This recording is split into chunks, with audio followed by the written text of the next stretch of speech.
Kaanindot kaayo nga magtigom kita sa ngalan ni Jesucristo. I welcome you in His name. Sa atuang pinalangga ang mahinigugma diha sa inyong panimalay, joining us via live streaming, most especially ang among mga lolo o lola o ang among mga pinangga nga mga children, mayong gabi iman kaninyong tanan. Thank you for joining us via live streaming. Mga hinigugma kay Kristo, kanagapaminaw ako og babanandong kining ebanghelyo na dumduman ko katong istorya sa ako nga naay obispo nga dili pa eksperto mag Cebuano ba. Mauni ang verse nga opening line nga si Kristo nagkadto sa dapit nga aw. Kuha nyo? Awa-aw, no? Sa duol nga desolate area. Do ako lang to nagtawa, no? Anyway, mauna ang mga verbal challenges. So pasayloan nyo lang ako kung medyo bagsagol Cebuano o English ang atuhang homily karong gabi. Kaanindot nga kining symbol of 5 loaves o 2 fishes becomes the launching pad of the miracle we call the feeding of the multitude. 5 ka pan ug 2 ka isda. Sa ako nga mahilig magkaon, kini very interesting kaayo ang reflection.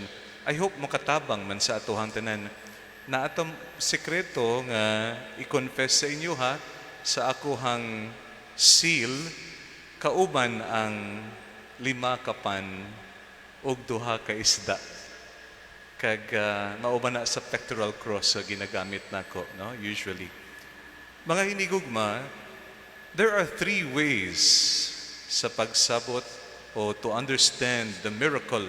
It's like unraveling layer after layer after layer. And it's based on the perspective of the people present who experienced it.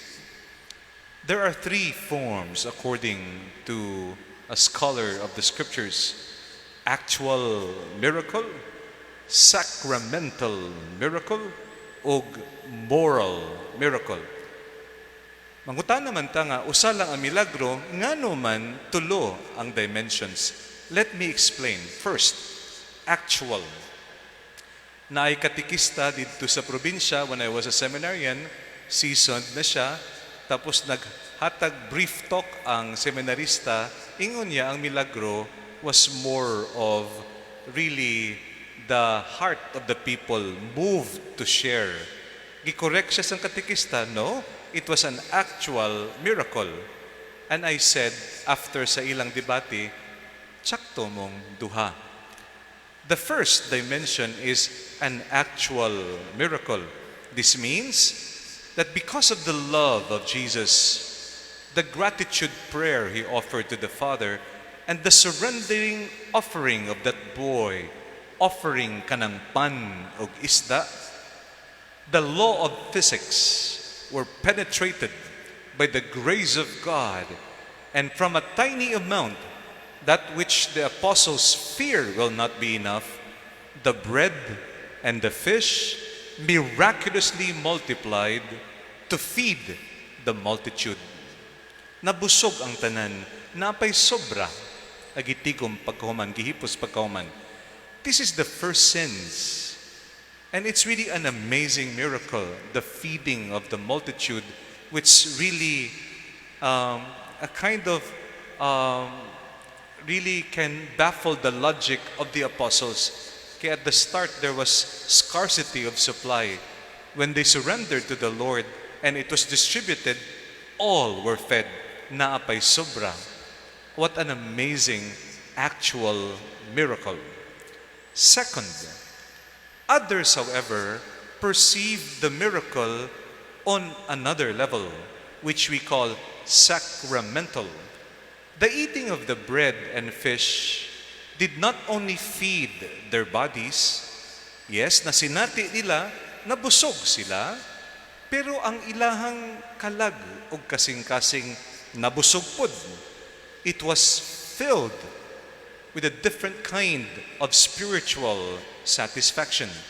And so the feeding of the multitude is a prelude actually to what we are celebrating now, the Holy Eucharist, the self-giving of Jesus, whereby the lowly bread and wine, while retaining its natural elements, become imbued with the presence of God and becomes true drink, true food for the people. The real drink and food that will satisfy our deepest hungers. In this sense, katong mga tao nga who went to that particular place to listen to the Lord, they were not only carrying physical hunger, they were not only physically famished, they were also spiritually hunger. There was a longing in their heart that could not be answered in the human plane. When they ate that bread and that fish, it became a prelude to a spiritual communion. The Eucharistic love of Jesus was felt. That is why Christ's love is both practical and substantial in the Eucharist. He gave His very own substance, and that is miraculously repeated every time we believe and we celebrate the Holy Eucharist. It is the source of our existence, our true drink, our true food. So the miracle, in that sense, was sacramental.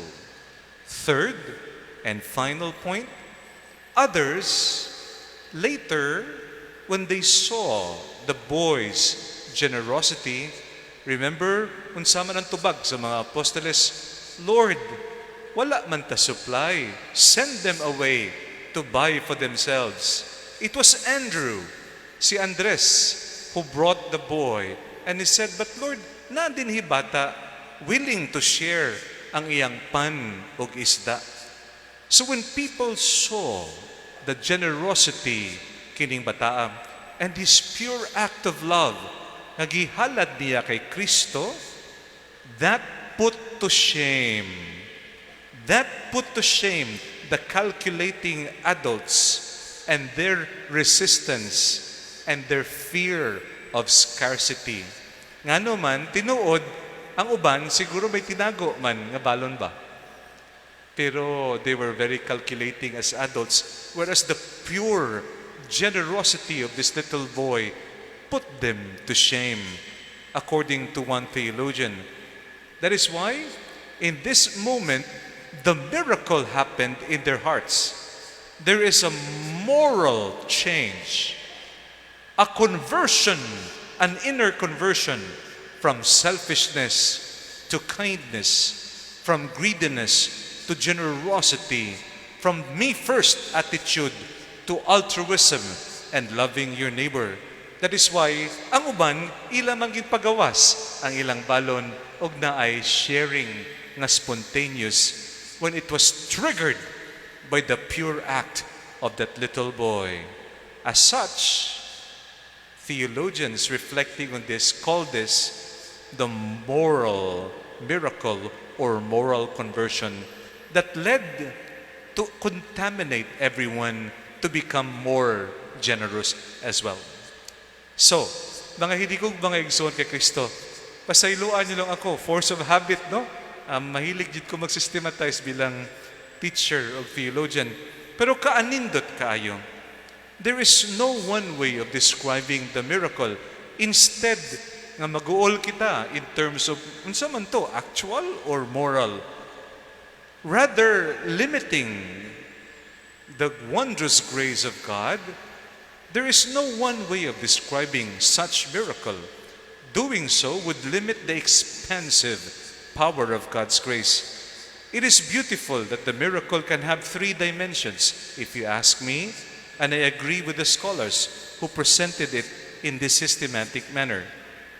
Christ's love, after all, is what is common and at the center of it all. Sa kining tulo, actual, sacramental o moral, Christ is at the core ang iyang pagigugma kanatong tanan. God cares a God who senses our hungers and responds to them. Seeing it with its three dimensions helps us see that God's grace works wondrously. Dili naton siya makahon. He works beyond our stereotypes. He works in different dimensions, depending on the one perceiving and experiencing and also sourcing ang needs of each one. For the physically hungry, there is the actual miracle. Jesus multiplied the bread and the fish to satisfy actual hunger. For the spiritually hungry, those who are lonely, longing for answers in life, the miracle of spiritual communion happened by eating. They were united with one another and with Jesus Christ. And finally, for the morally deprived, the conversion, the metanoia of heart was the miracle that happened as well within them. When suddenly we receive help from unexpected persons or places, when we allow God through faith to satisfy our longings in the Eucharist we celebrate and we attend, when we share to others during this pandemic, even though kita man ga-struggle so that they will not be hungry, then the miracle of the feeding of the multitude continues in Mandaue, in our parish, in our world today. So help us God.